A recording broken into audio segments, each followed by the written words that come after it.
Welcome. Welcome to Fun and Friends. I am Avalon. I'm Sabrina. And welcome to our channel. Hi, hello. How is everybody? I hope everybody's good. That was like a rhetorical question right there. Yeah, they can put in the comments if they really want to engage. This is true. Anyway, welcome to our reading of chapter 4. I had to double check because I'm still waking up. This whole time change thing is like killer, throwing us for a loop. Yeah. I didn't get my coffee yet this morning, so. Me either. But we're gonna get it after this. Yes, that's the plan. Yes. We can't have every single episode where we're eating food and drinking exactly. tea. I think that's a little distracting sometimes. So. Just a little. Because I'm like. Well, when I'm like reading, so I'm like, I can't take it. There's sometimes where I'm like, I'm looking over there and I'm like, I want my food. I need to go finish my reading so I can go and have this. Exactly. So we'll try not to include food. Yeah.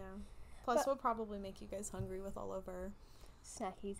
I do think though, with our like Beyond the Book episodes, that we'll probably eat. Probably. So that's like a more relaxed. Yeah, we need to do another one of those. I was thinking I would try and post the wedding video this week because we talked about it. I gotta see if I can find it. I think they would like that. Yeah, for those of you who didn't read our episode or watch our episode of Beyond the Book from like 2 weeks ago, I want to say. We talked about how we were answering like random questions about like us.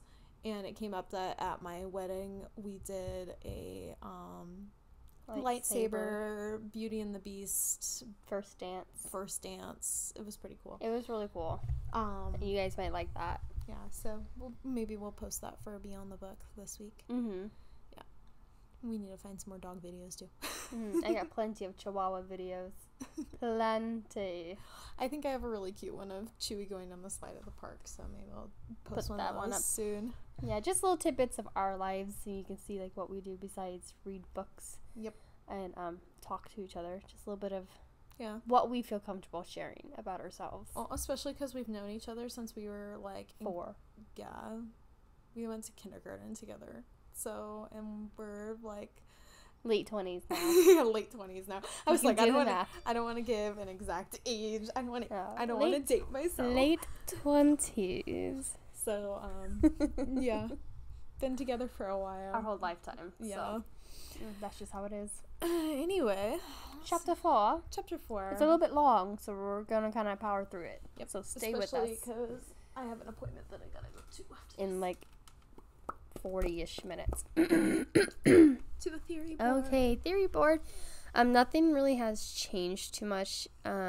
Actually, kind of changing in my mind when we read chapter 3 that maybe Meredith won't get killed, but maybe her family will end up moving somewhere instead because there's too much drama.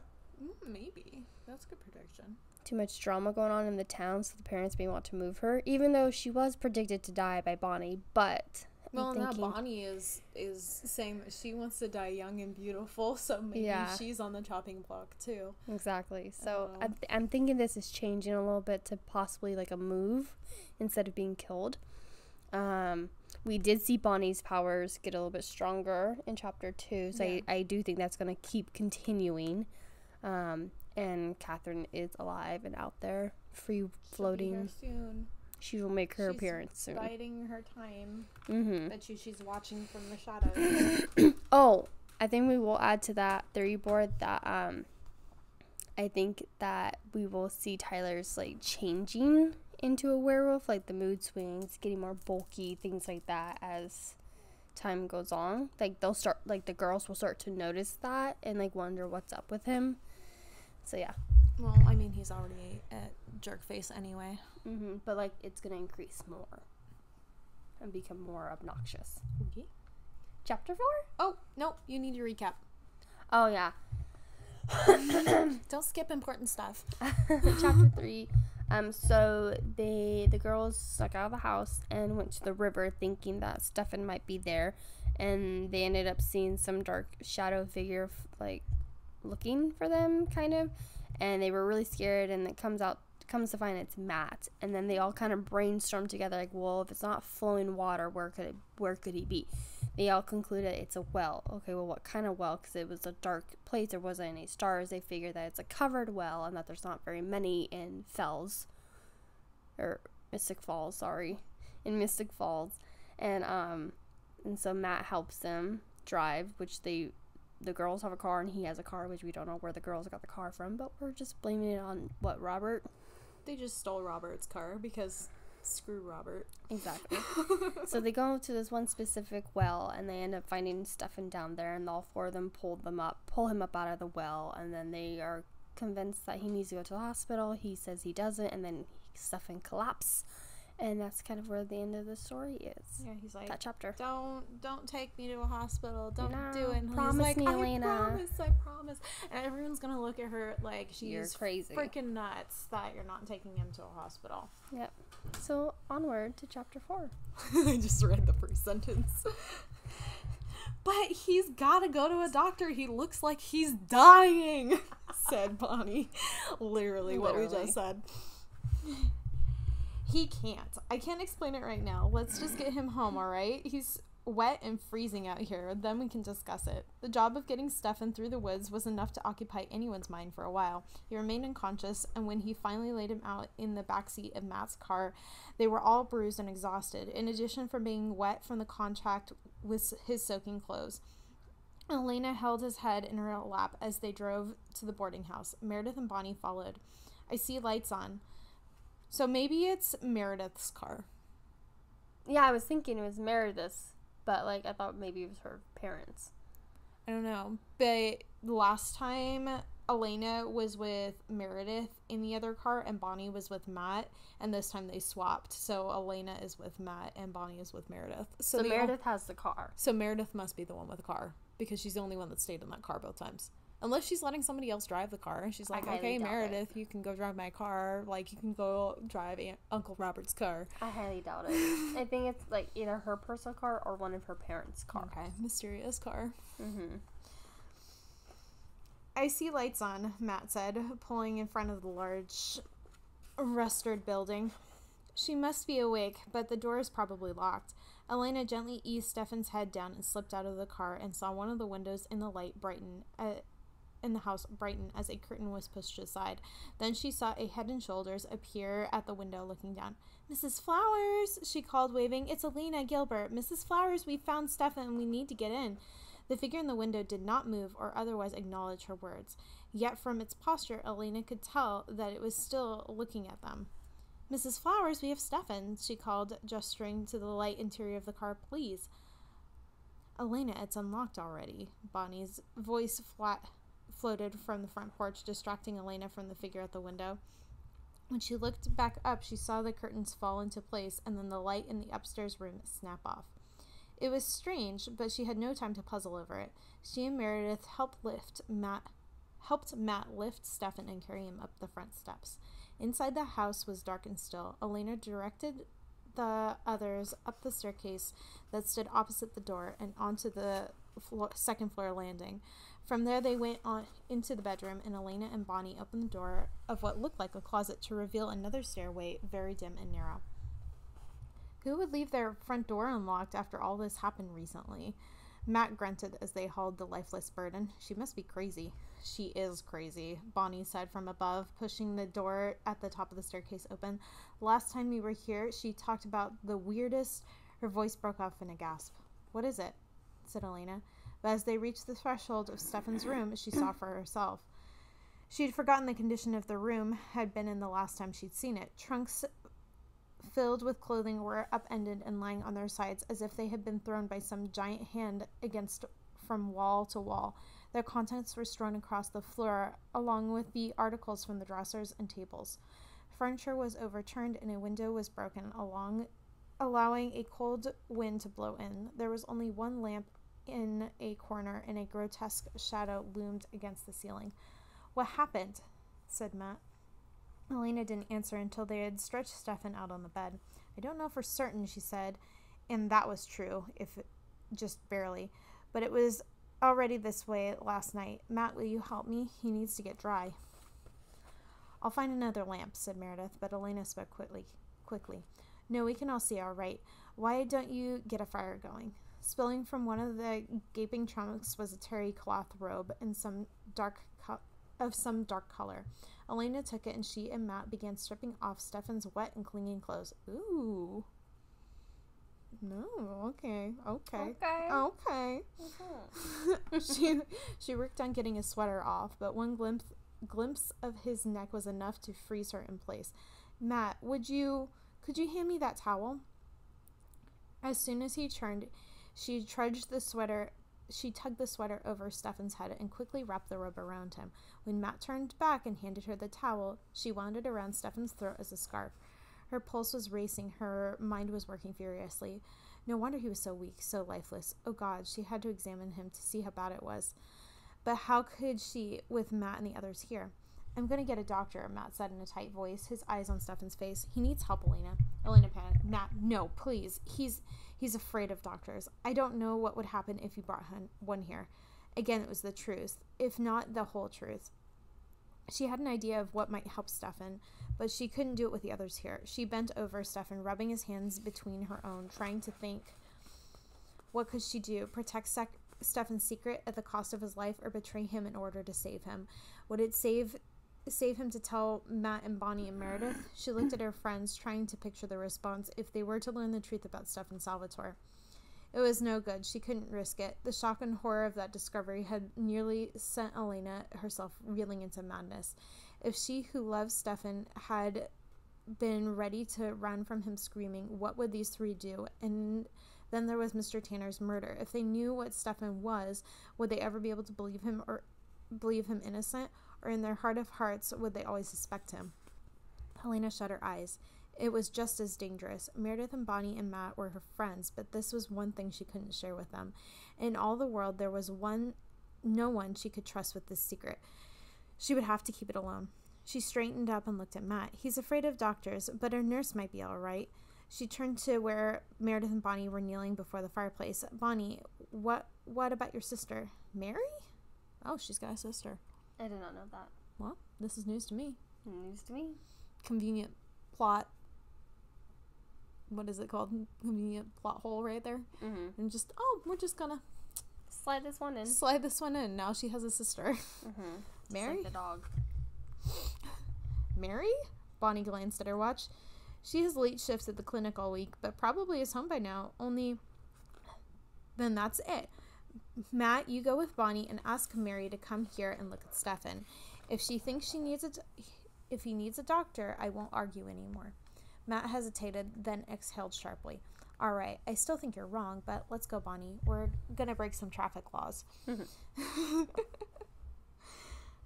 As they went to the door, Meredith remained standing by the fireplace. Uh-oh, Meredith's alone with them. Is this where Meredith is gonna get offed? Could be. I don't know. Elena made herself meet them. Meredith, I think you should go too. Do you? Those dark eyes remained on hers unwaveringly, as if trying to pierce through and read her mind. But Meredith did not ask any other questions. After a moment, she nodded and followed Matt and Bonnie without another word. Well then, never mind. When Elena heard the door at the bottom of the staircase close, she haughtily righted a lamp that lay overturned by the bedside and plugged it in. Now at last she could take in the stock of Stefan's injury. The color seemed worse than before. He was literally as white as sheets now. His lips were white too, and Elena suddenly thought of Thomas Fell, the founder of Fell's Church, or rather of Thomas Fell's statue lying beside his wife on the stone lid of their tomb. Stefan was the color of marble. The cuts and gashes on his hands were livid purple, but they were no longer bleeding. She gently turned his head to look at his neck, and there it was. She touched the side of her own neck automatically to verify its resemblance. But Stefan's marks were not punctures. They were deep, savage tears in the flesh. He looked as if he had been mauled by some animal and then tried to rip his own throat out. White hot with anger blazed through Elena again, and with it hatred. She realized that despite her disgust and fury, she had not really hated Damon before. Not really, but now she hated him. She loathed him with an intensity of emotion that she could have never felt for anyone else in her life. She wanted to hurt him to make him pay. If she'd had a wooden stake at the moment, she would have hammered it through Damon's heart without regret. But just now, she had to think of Stefan. He was so terrifyingly still that the hardest thing to bear, the lack of purpose or resistance in his body, the emptiness. That was it. It was as if he had been vacated from this form and left her with an empty vessel. Stefan, shaking him, did nothing. But with one hand on the center of his chest, she tried to detect a heartbeat, if there was one. It was too faint to feel. Keep calm, Elena, she told herself, pushing back the part of her mind that wanted to panic, the part that was saying, what if he's dead? What if he's really dead and nothing I can do will save him? Glancing at the room, she saw the broken window, shards of glass on the floor beneath it. She went over and picked up one, noting how it sparkled in the firelight. A pretty thing with an edge like a razor, she thought. Then, deliberately setting her teeth, she cut her finger with it. The pain made her gasp. After an instant, blood began to well out of the cut, dripping in her finger like wax down a candlestick. Quickly, she knelt by Stefan and put the finger to his lips. With her other hand, she clasped his unresponsive one, feeling the hardness of his silver ring he wore. Motionless as a statue herself, she knelt there and waited. She almost missed the first tiny flicker of response. Her eyes were fixed on his face, and she caught the minute lifting of his minute lifting of his chest, only in her peripheral vision. But then the lips beneath her finger quivered and parted slightly. Then he swallowed reflexively. That's it, she whispered. Come on, Stefan. His eyes fluttered with dawning joy. She felt his fingers return the pressure of hers. He swallowed again. Yes. She waited until his eyes blinked and slowly opened before sitting back. Then she fumbled one hand with the high neck of her sweater, folding out of the way. Those green eyes were dazed and heavy, but as stubborn as she had seen them. No, Stefan said, his voice in a cracked whisper. You have to, Stefan. The others are coming back and bringing a nurse with them. I had to agree to that, and if you're not well enough to convince her that you need to go to the hospital. She left the sentence unfinished. Herself didn't know what a doctor or lab technician would find examining Stefan, but she knew he knew, and that was enough to make him afraid. But Stefan only looked more obstinate, turning his face away from her. Can't, he whispered. It's too dangerous. Already took too much last night. Could it have been only last night? It seemed like a year ago. Will it kill me? She asked. Stefan, answer me. Will it kill me? No. His voice was sullen. But then you have to do it. Don't argue with me. Bending over him, holding his hand in hers, Elena could feel his overpowering need. She was amazed that he was trying to resist. It was like a starving man standing before a banquet, unable to take his eyes from streaming dishes, but refusing to eat. No, Stefan said again, and Elena felt frustration surge through her. He was the only person she'd ever met who was as stubborn as she was. Oh, Aegis. Yes, and if you won't cooperate, I'll cut something else, like my wrist, she said, pressing her finger into the sheet to stanch the blood. Now she held it up to him. His pupils dilated, his lips parted. Too much already, he whispered, but his gaze remained on her finger, on the bright drop of blood at the tip. And I can't control. It's all right, she whispered. She drew the finger across his lips again, feeling them open and take it in. Then she leaned over and shut her eyes. His mouth was cool and dry, and as it touched her throat, his hands cupped the back of her neck as the lips sought the two little punctures already there. Elena willed herself not to recoil at the brief sting of pain. Then she smiled. Before she felt his agonizing need, his driving hunger. Now, through the bond they shared, she felt only fierce joy and satisfaction, deep satisfaction as the hunger was gradually satiated. Her own pleasure came from giving, from knowing that she was sustaining Stefan with her own life. She could sense the strength flowing into him. In time, she felt the intensity of the need lessen. Still, it was by no means gone, and she did not understand when Stefan tried to push her away. That's enough, he grated, forcing her shoulders up. Elena opened her eyes, her dreamy pleasure broken. His own eyes were green as mandrake leaves. In his face, she saw the fierce hunger of a predator. That's enough. You're still weak. It's enough for you. He pushed her again, and she saw something like desperation spark in those green eyes. Elena, if I take much more, you'll begin to change. And if you don't move away from me right now. Elena withdrew her foot from the bed. She watched him sit up and adjust the dark robe. In the lamplight, she saw the skin had regained some color, a slight flush glazing its pallor. His hair was drying into a tumbled sea of dark waves. I missed you, she said softly. Relief throbbed within her. Suddenly, an ache that was almost as bad as the fear and tension had been. Stefan was alive. He was talking to her. Everything was going to be all right after all. Elena. Their eyes met, and she was held by green fire. Unconsciously, she moved towards him and then stopped as he laughed aloud. I've never seen you look like this before, he said, and she looked down at herself. Her shoes and jeans were caked with red mud, which was liberally smeared over the rest of her. Her jacket was torn and leaking its stuffing down. She had no doubt that her face was smudged with dirt, and she knew her hair was tangled and straggly. Elena Gilbert, immaculate fashion palette of Robert E. Lee, was a mess. I like it, Stefan said, and this time she laughed with him. They were still laughing when the door opened. Elena stiffened alertly, twitching at her turtleneck, glancing around the room for evidence that it might betray them. Stefan sat up straighter and licked his lips. He's better, Bonnie caroled out as she stepped into the room and saw Stefan. Matt and Meredith were right. Behind her, their faces lit with surprise and pleasure. The fourth person who came in was a little older than Bonnie, but she had the air of a brisk authority that belittled her youth. Mary McCallow went straight over to her. Sorry, everybody. That's fine.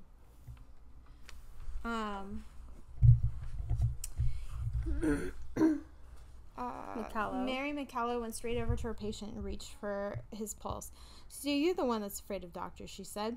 Stefan looked disconcerted for a moment, then he recovered. It's sort of a childhood phobia, he said, sounding embarrassed.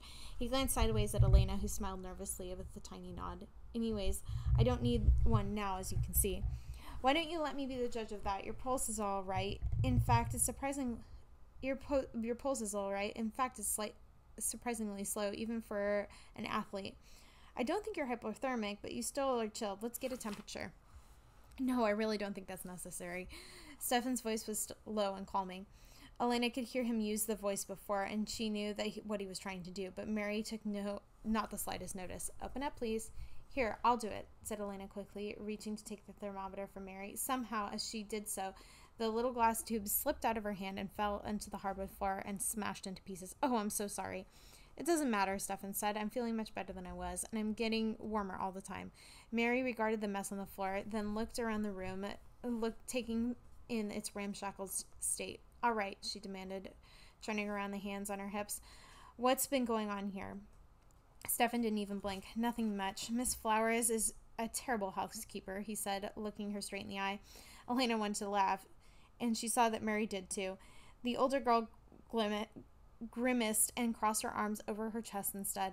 I suppose it's useless to hope for a straight answer, she said, and it's clear you're not dangerously ill. I can't make you go to the clinic, but I still strongly suggest a checkup tomorrow. Thank you, said Stefan, which Elena noticed was not the same as agreeing. Elena, you look like you could use doctors, said Bonnie. You're as white as a ghost. I'm just tired, Elena said. It's been a long day. My advice is go home, go to bed, and stay there, Mary said. You're not anemic, are you? Elena resisted the impulse to put a hand on her cheek. Was she so pale?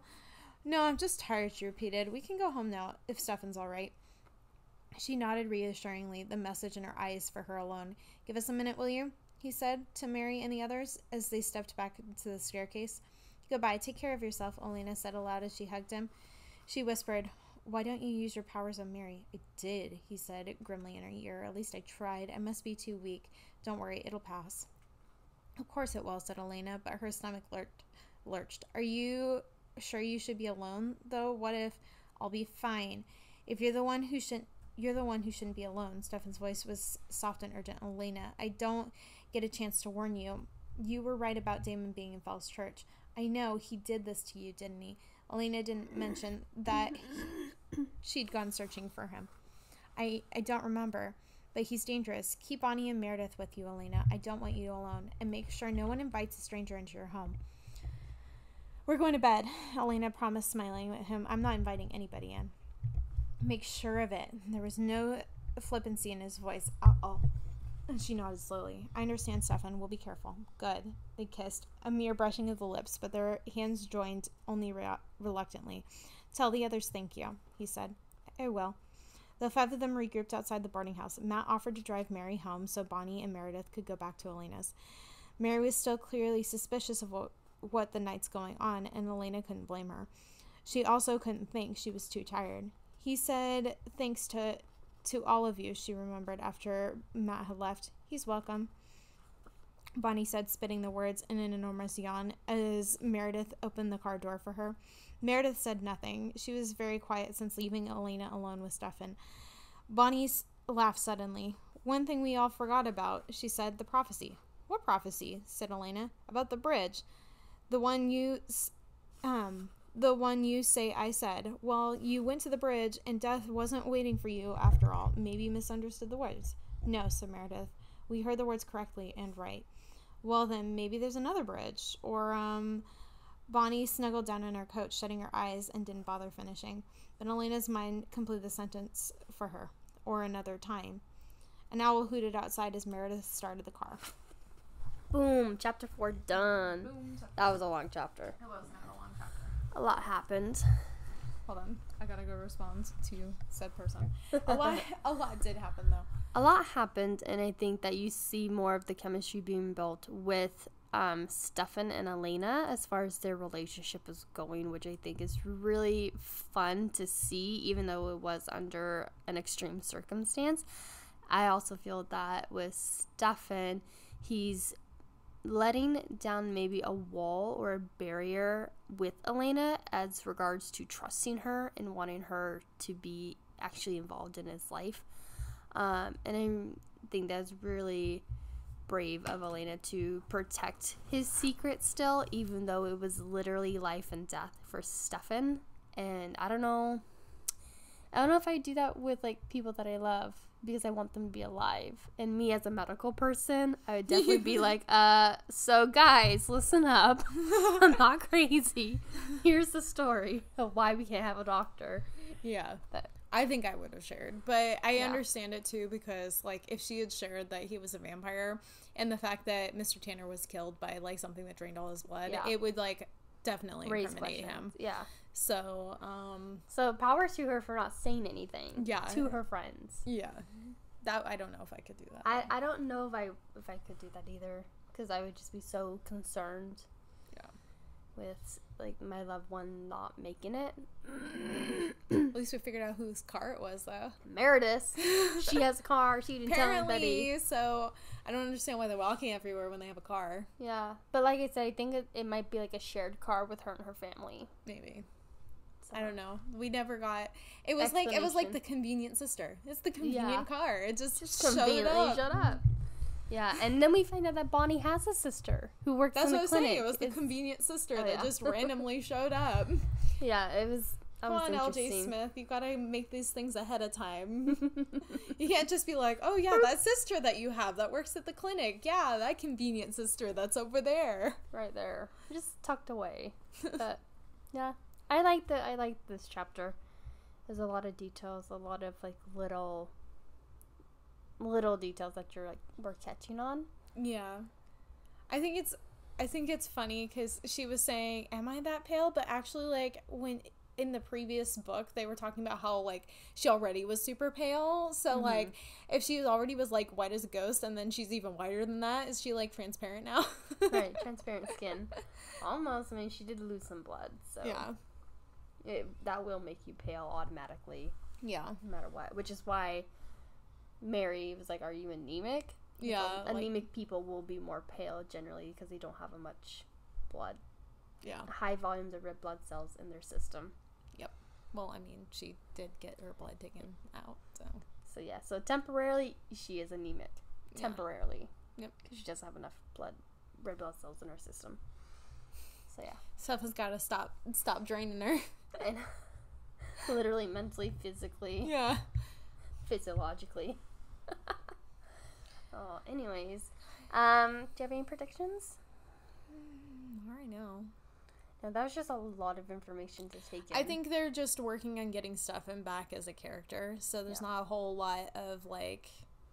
foreshadowing and things. Yeah, exactly. It's just like, okay, like, at the end of the book, there was, like, this climax of with Damon. With Damon and Stefan getting taken away, and how they need to resolve that before they can do continue on. Yeah, any more continuing on with the story. It was kind of that, like, cliffhanger to get you to buy the second book, you know what I mean? So, we're resolving that, and then we'll see the rest, so... Yes. I think that's where we're at in the book right now. No more predictions than what we already have on our theory board. Yeah. Let us know what you guys think, if you predict anything or have feelings or thoughts about the characters or the storyline or what you think might happen next. We would love to hear what you guys are thinking too, because we are just we're two people, so there's more of you and not enough us, so. Well, we'll see you guys next time. We'll see you guys next time. Bye.